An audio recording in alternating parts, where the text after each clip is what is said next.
kumusta kayo? Another moto camping adventure tayo for today's video. Pero dito lang, malapit lang. Kasi meron dito magiging official campsite na sisimulan muna natin.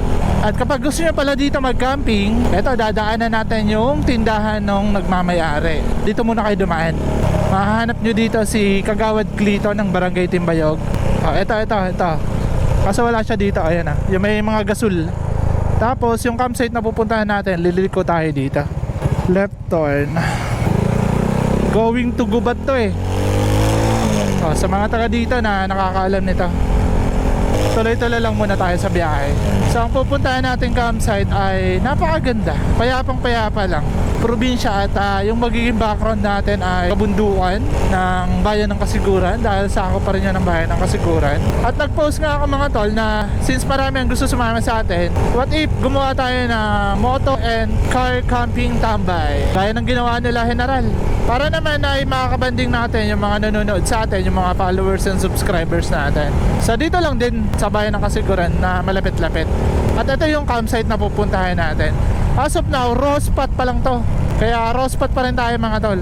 Gawa ng hindi pa talaga official. Kasi nga tayo pa lang magsisimula na mag-camping at plano na nilang gawing campsite, dahil binigyan ko din sila ng idea at nakausap ko na si Kagawad Clito. Basta yan lang yung tindahan nila. Pagka wala siya doon, yung tricycle na parang kulong-kulong, yung asawa yung makakausap nyo doon, pwede kayo din magpaalam muna. Kasi wala sila dito. Gabi lang napunta dito si Kagawad Clito para matulog. Mamaya nandito siya. So mag-setup muna tayo doon at kuha tayo ng mga gandang footage. Sayang nga lang kasi ang maganda dito mga tol ay masama yung panahon. Yung umuulan talaga, yun yung maganda dito. Ngayon mainit, pero okay pa rin. Camping pa rin tayo dahil ito yung araw na nakaset tayo mag-camping at bilang tulong natin sa kanila na maging campsite na to. Okay, let's go. Puntahan muna natin yung magiging rota ng daan na to. Tuloy-tuloy nyo lang to. Nasa unahan pa yung crossing para mag-right turn. Tuturo ko sa inyo. At mamaya nga pala mga tol, meron akong papakilala sa inyong, oy Charot, kilala tayo. Meron nga pala ako ipapakilala sa inyong website or application. Yung application kasi na to ay good for iOS at pwede nyo ito magamit sa mga kumukuha ng cinematic photo, dahil dun ko ina-edit yung mga picture na nakukuha natin gaya nito. Ayan na, mamaya tuturo ko sa inyo kung anong application yan at kung paano. Pero napakadali lang mga tol. Once na nakapag-download na kayo, mamaya ipapakilala ko sa inyo yung website na yan. At meron tayong mga isa-shoutout after natin mag-setup. Bili kayo dito ng lettuce 25 per cup lang kapag gusto nyo baunin dito sa magiging bagong campsite dito sa bayan ng Kasiguran. Nakakatuwa at nakakataba ng puso na sa kakamping natin, meron tayong matutulungan na spot na para maging campsite na. Ito yung patalandahan nya. Itong bintahan ng buko. Yung may nakalagay na signage na Barangay Tigbao, pasok kayo dito. All goods. Sarap bumira dito. Dadaanan niya tong Barangay Tigbao. At yung barangay na pupuntahan natin ay Barangay Mabini ng bayan ng Kasiguran. Dito, pasok kayo dito mga tol. Left turn kayo dito sa crossing na to.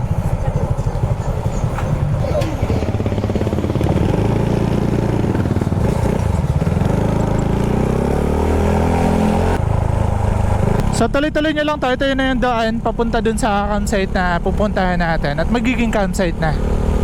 Ganda ng mga Madri Cacao. Dati ang ganda niya nung hindi pa ito inaayos na daan na to. Para siyang nagiging tree tunnel. Ang ganda ng view dito mga tol. Bubunga dito si Mount Bulusan. Dandaan tayo. Ayan Wow, ganda. Parang ang lapit sa atin. Ganda dito may mga spot sana tayo dito, kaya nga lang marami nagka-quarry. Tabing ilog talaga yan. Malapit na tayo, siguro mga 10 minutes na lang or 5 minutes.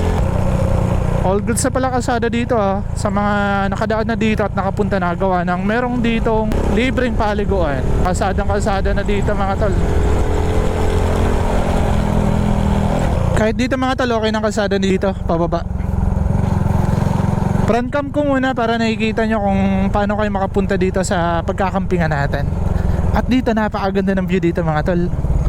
Yan Ayun na yung ni Mount Bulusan yung dulo. Napakaganda dito lalo na kapag tag-ulan talaga. Sarap dito pag masdan ng clouds. Kitang kita talaga. At nandyan lang yung campsite na pupuntahan natin. Napakalapit lang. Siguro marami naliligo ngayon sa libreng paliguan. Okay, baba na tayo mga tal. Pababa na to eh.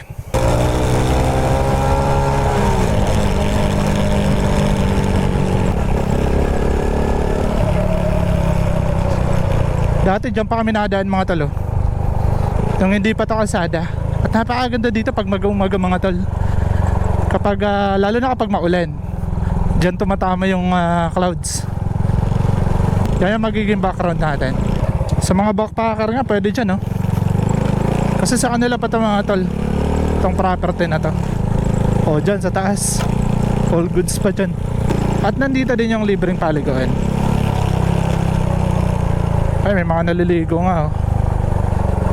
Pero maya maya yan, wala na yan. Dito tayo.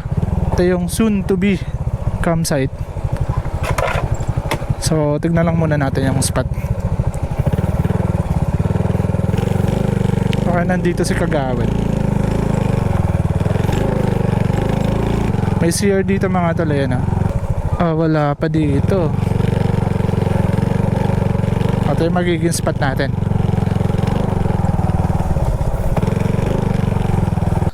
Lilipat tayo ng spot mga tol. All good sana dito mag-spot oh. Kaya nga lang merong mga nauna na nag-outing.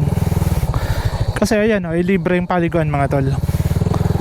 Pero dito sa kabilang property nila Kagawad ay merong spot dito. So kailangan lang ito i-grass cutter. Pero kapag meron ng mga campers dito wala yan eh. Meron ako nakakitang spot dito. Napasok yung motor din. At nakakaganda ng view. Kaya nga lang tatabasan natin. Tabas na. Kaya nga lang merong matatalim na portion gaya nito. Okay, baba muna tayo. Dahil uulan na, kailangan ko na makapag-setup. At simula dito kasi papunta dun sa bahay, malapit lang naman. Mga 15 to 20 minutes. At sabi ng aking asawa ay umuulan na daw dun. O tuloy na, alisin natin. Raw spot pa rin ito mga tol. Okay. Ito yung view natin Ito yung kubo-kubo na tinutuluyan ni Kagawad kapag dito siya matutulog. At ayun naman yung CR, may tindahan. Kaya nga lang ngayon ay di na nag-ooperate. So dito na tayo. Papasok ko dito yung motor. At para natin ipasok, tatabasan ko to. Tanggalin natin to. Okay, simulan na natin.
Sorry mga tol, nakapag-setup na tayo. At ginabi tayo mag-setup gawa ng dun sanang pwesto natin. Kaya nga lang merong nakapwesto kanina na naliligo dun sa baba. So, yung pinagkunan natin ng tubig mga tol, yun yung potable water dito. At dun ang gagaling yung supply ng tubig dito sa barangay na to. Meron namang gripo dito, kaya nga lang ay gusto ko kumuha ng tubig doon na nanggagaling sa bukal. Galing mismo yun sa loob ng lupa na which is napakalamig mga tol. So ito yung setup natin mga tol. All goods na si Uno, nakaparada dito. So ito ayusin ko lang to at magsayang na tayo diretso.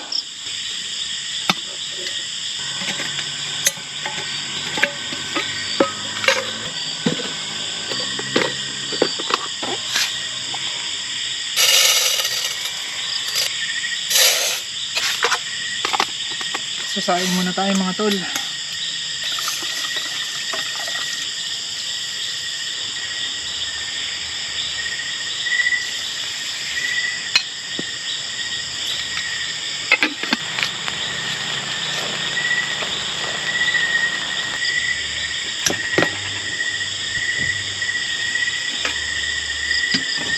Ay, susunod natin mga tol ay magluluto tayo ng tinola. Ito yung mga panghalo natin. Una, maghiwa tayo ng sibuyas. O yan o.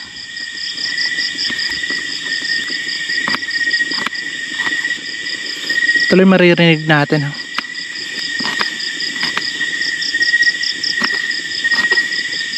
Ito na lang, babalatan natin to. So ito, lipat muna natin dito. Kaya nga lang yung napili kong sayote ay hindi siya yung kakaunti lang yung parang kanal-kanal. Ang dami yung guhit-guhit.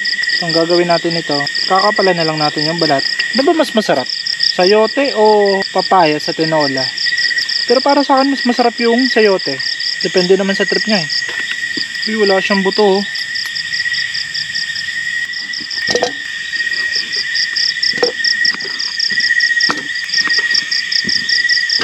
All goods na to eh, malinis na to eh. Sayote, bawang, sibuyas, luya, sili. At ito yung magpapasarap. Hatiin lang natin to sa tatlo. Tatlo lang natin to. Ayun, okay na din.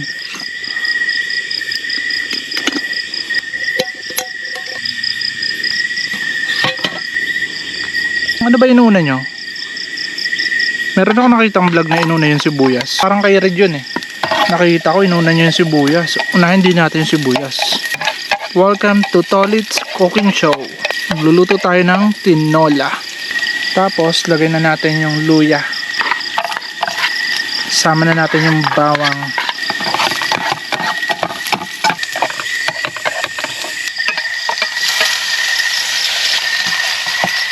Lagay tayo ng patis.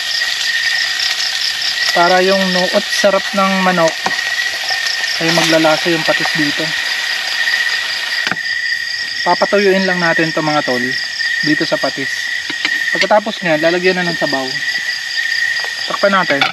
Nakalimutan ko ito i-charge na ating ilaw. Kaya ito yung ginamit ko ngayon. Yung ating mosquito killer. At alam ko all goods pa yan. Sobrang dilim oh. Musok pa yung ano natin. Wala pa si kagawad. Kumusta na kaya ito? Ayan oh. Ang bango mga tol. Dapat dikit na dikit tong patis na to sa laman nito. Yung aso. Ay yung aso ni kagawad. So papakainin na lang natin kasi mukhang di ata pupunta sa kagawad. Kawawa naman tong aso. At yan na yung magiging bantay natin kahit napakaliit niyan. Tatahol din yan. All goods na din ata to. Ito yung kagandahan mga tol kapag non-stick yung lutuan nyo. Shoutout nga pala sa Will Hike Cookware ng Great Outdoor Gear Store. Kahit mga 2 tasang sabaw. Ang sarap niyan. Ayun o. Lalagay na natin tong tanglad para bumango-bango. Nagiging lasado yung niyan, yung sabaw. Lakasan natin kaunti yung apoy Maglalagay tayo ng asin. Okay na din yun. Lagyan din natin ng paminta. Ayan. Saktong sakto par. Lalagay ko na pala itong mga tol na sili. Sabay na sa pagpapakulo natin. Mukhang dumating na sila kagawad. Narinig ko na yung motor eh. At ito, kumukulo na din. Tikman ko lang mga tol. All goods. At bumuhos na yung ulan mga tol. Mababasa ito lalo.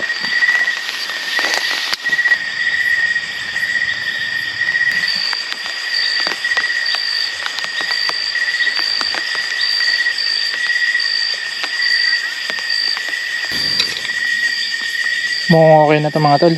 Luto na to. Napakasarap na kumain ng mga tol. Gawa ng bumuhos yung ulan.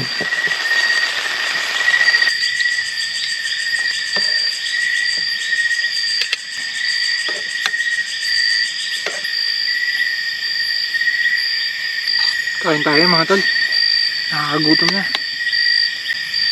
Thanks po Papa G sa foods.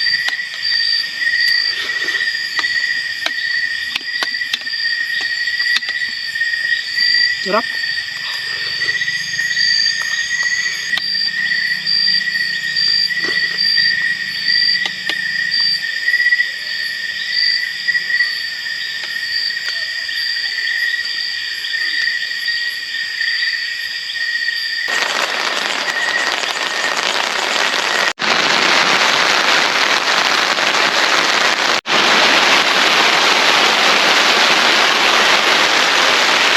Sarap mga tol, bumuhos yung ulan. Marami sa cellphone tayo dito. Kasi may signal naman kahit paano. Sarap matulog par, umuulan. Ayun, lumamig na yung hangin.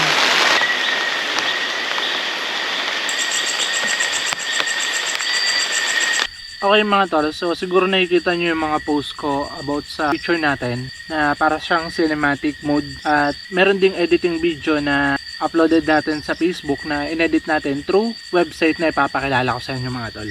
So yun yung website na ginagamit ko or application kung naka iPhone or iOS kayo pang-enhance ng photo or gagawin yung cinematic mode. So ito yung mga uploaded ko na picture, di ba?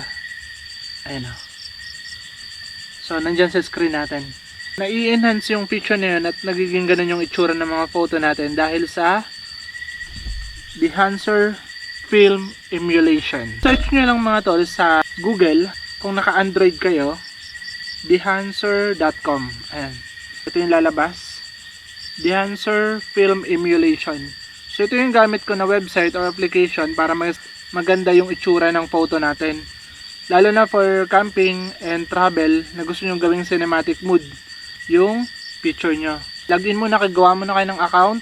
At kung naka-iPhone naman kayo, pwede nyo ma-download yung kanilang application. Ito yan. Dehancer. Kapag naka-subscription kayo mga tol, naka-subscribe kayo sa Dehancer, ay magagamit nyo yung iba-ibang filter. Pag nakapili na kayo, sinisave ko lang yan. Ito ay kung naka-iOS kayo, naka-iPhone. So kapag video naman yung isa-save nyo, ganun lang din. Select nyo lang yung video, gaya na to. Ayan, pili kayo. Tapos i-save nyo lang yan. Para magkaroon kayo ng discount mga to sa subscription ng Dehancer Film Emulation, gamitin nyo lang yung promo code ko. Yung capital na TOLITS, capital lahat ng letter, ay magkakaroon kayo ng 10% discount sa subscription.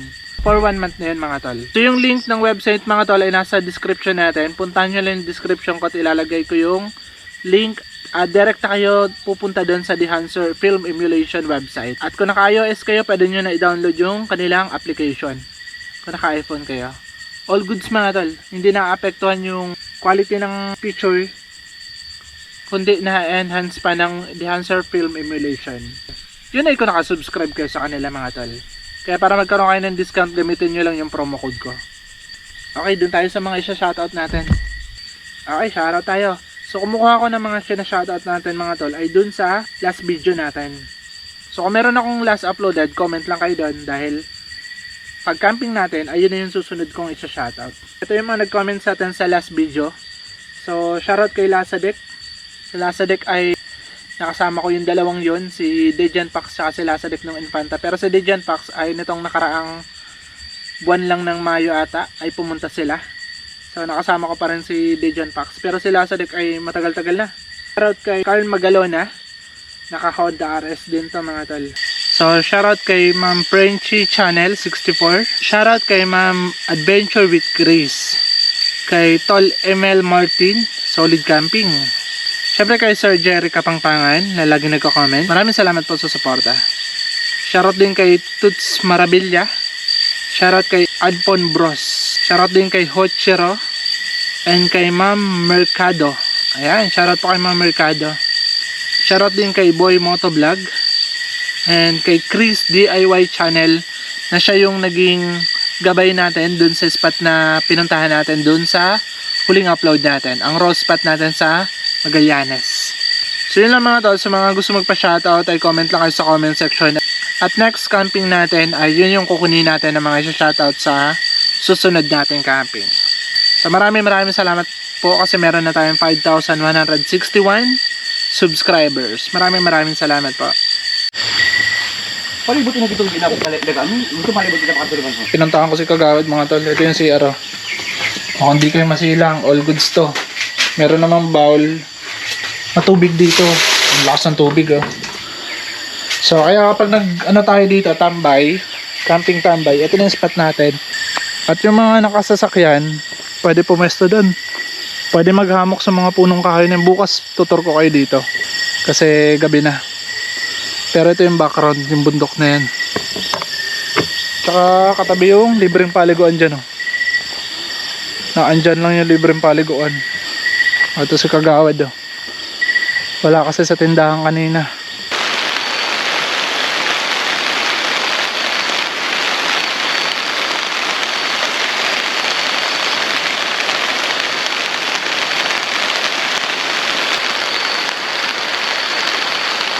Tumakbo na tayo sa ulan mga tol. Nagkwentuhan muna kami ni Kagawad. Pinakita ko sa inyo yung CR sa mga maselang. Lalo na kung meron mga kasamang asawa at jowa. Pero all goods naman yan. Malinis din.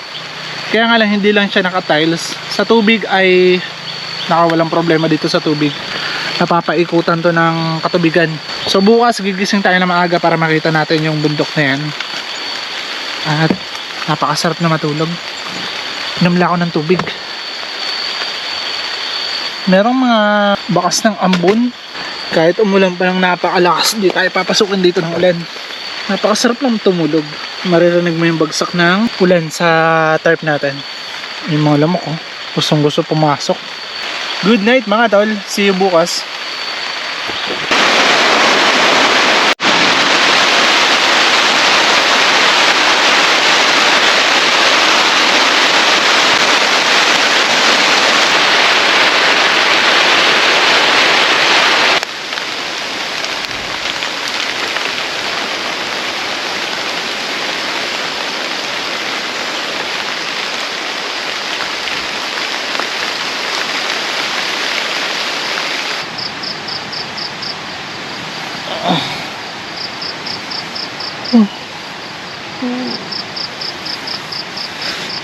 Good morning guys. Good morning mga tol. Sobrang lamig. Alas ng ulan. Alas ng ulan kagabi. Siguro simula ng pagtulog natin, hindi na tumigil yung ulan, tapos palakas na siya. Tapos ngayon, naulan pa rin. Pero merong fog. So good morning. Sarap ng tulog natin. Buti di tayo pinasok ng tubig kahit sinasabay ng hangin. Nagka-apge-apge lang sa gilid ng tent natin. Pasensya na kayo, baka may ano pa ako. Pasensya na kayo, kakagising ko lang.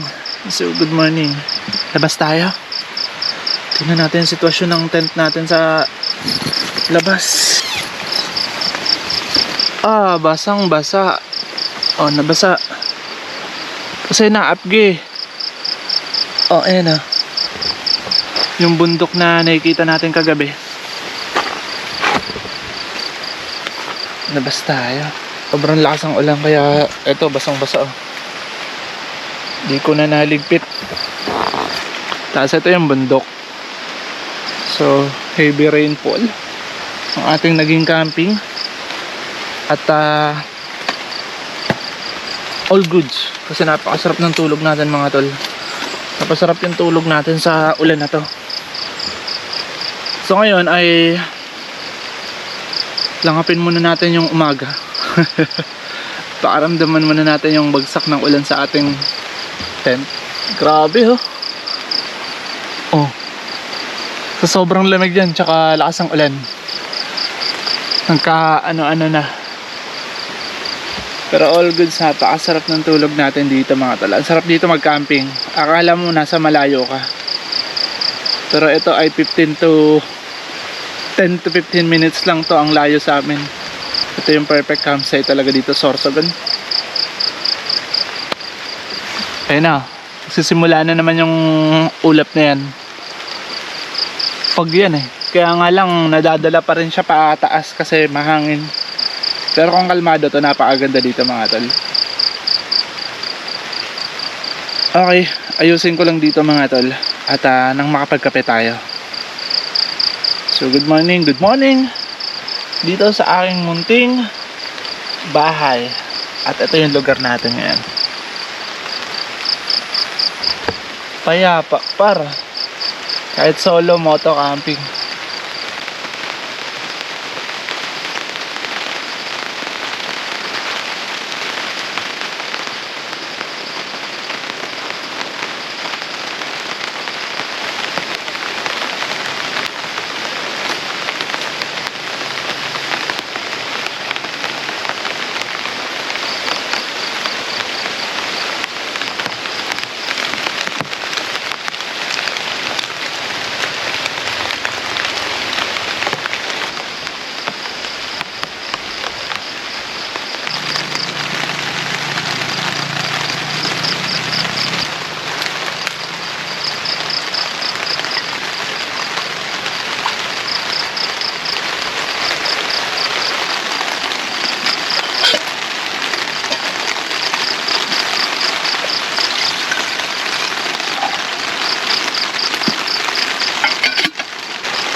Kape tayo mga tol. Non-stop pa rin yung ulan. Napakasarap sa pakiramdam. Tinapay na yung naging breakfast natin. May itlog sana dyan kaya nga lang tinatamad na ako magluto.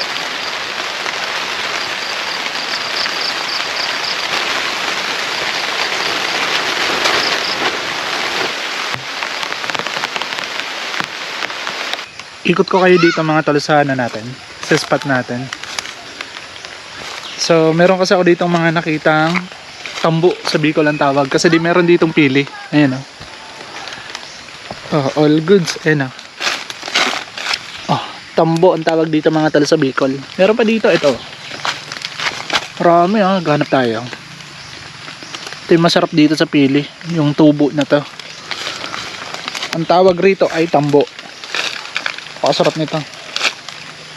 Para siyang mani. Sarap. Ano pa tayo? Pagka merong punong pili, matik yan, merong ganito. Ito kasi yung naantay ko eh. Pero kakaroon siya ng kakaunti lang. Ayun o. Yung hamog. Minsan nilalamon niya ng hamog. Napakaganda tignan mga tol. So yung picture natin na andun yun. Yung mga ina-upload ko. Yun yung mga picture dito. Saka meron ako nakita ditong prutas na ligaw. Ayan o. Ang tawag kasi dito mga tol, di ba yung last video natin ay meron tayo nakita doon sa MPB na ganito. Dito meron din. Pero maghahanap tayo dito ng hinog. Ayan o. Ayun o. Oh, ito yung hinog niya mga tol. Ano pa tayo? Baka meron pa. Nasagi ko to kahapon nung nag-set up ako nitong tent. Tapos meron talaga akong nakitang mga hinog. Ang tawag rito ay dulsing kuyumot. Sa inyo po ba anong tawag rito? Kinakain po talaga to. Nung bata ako kasi, ligaw na ligaw ako, lalo na pa naghahanap ako ng gagamba. Pag mayroon ako nakikitang ganito, pakasarap. Ito yung kinakain namin. Ito yung nagiging snack namin sa gubat. Wala na ata nakadalawa lang ako. Ayun tingnan yung laman oh. Ito yung laman niya. Ito yung kinakain. Ang tamis. Sa para saan ko ba siya ikukumpara?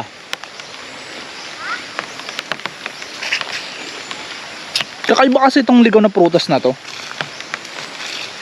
Ay napakasarap ng buto nito. Wala na ata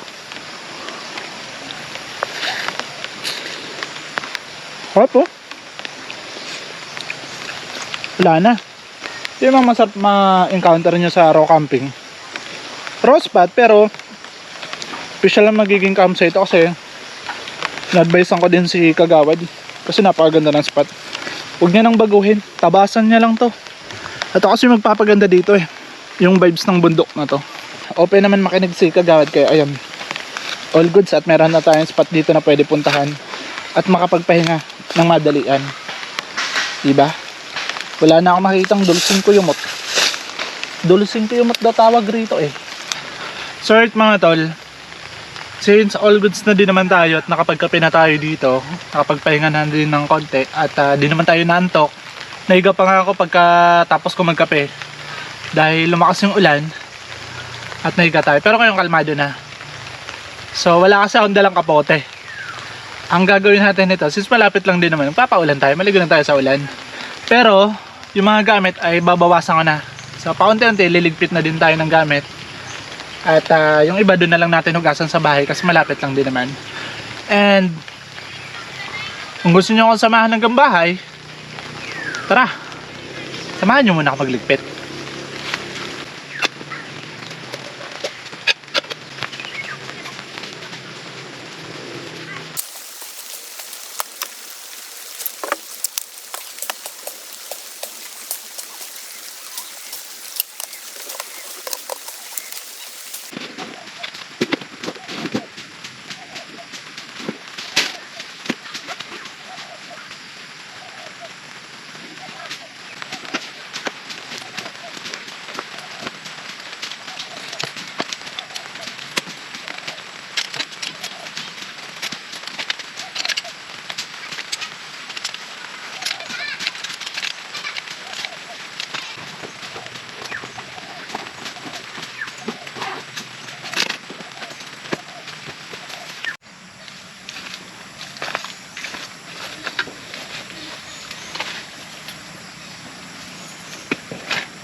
Okay, sibat na ako dito mga tol sa pinagpestohan natin. At another solid moto camping adventure naman na nagawa natin sa video ito. All goods. Pero babalikan natin to para sa magiging moto in car camping tambay natin. Kasama yung mga followers and subscribers natin na mga gusto sumama sa atin. So ngayon, iwan muna natin at magpapaalam tayo kay Kagawad. Dahil sila ibabalik na din sa kanilang tindahan. Kagawad, mauna ako! Alright. Maraming salamat kay Kagawad na tumulog din dito. Ayan o. Walang sinabi sa Shifa Tires. Yung putik. Oh. Bakas yung ano ng gulong. Yung thread. Walang naligo pa ngayon oh. Wala pang naliligo. Doon ako magpapaalam sa taas mga tol. Back to road na tayo. Sital-sika yung mga putik. At nakapag moto camping tayo sa video ito mga tol. Solid. Nabutan tayo ng malakas na ulan. Heavy rainfall camping ang nangyari sa ating kagabi. Pero buti na lang hindi nangyari na nag-set up tayo. Kasi hassle. Pero all goods naman. Mas maganda yung ganun. Kasi yun talaga yung camping mga tol. Magka-camping ka sa gitna ng masamang panahon. Umuulan. Na hindi ka nababasa sa loob ng tent. Tapos kape-kape. Ito yung daan. Okay na po yung daan dito mga tol. Kaya kung dito kayo dadaan from Kasiguran going to Tigbaw, Barangay Tigbaw, yung dinaanan natin, papunta dito sa magiging campsite natin sa 26. Final na yan, 26. Magkita-kita tayo September 26. Message lang kayo sa akin sa Facebook page. At magkita-kita tayo dito sa magiging spot natin. So as of now, uwi na po ako. At maraming salamat sa inyong panonood. Hanggang sa muli, ako nga pala uli si Tolits. At magkita tayo sa susunod kong moto camping adventure. Ganda ng view dito. Sa muli natin pagkikita-kita. Maraming salamat po. Peace out.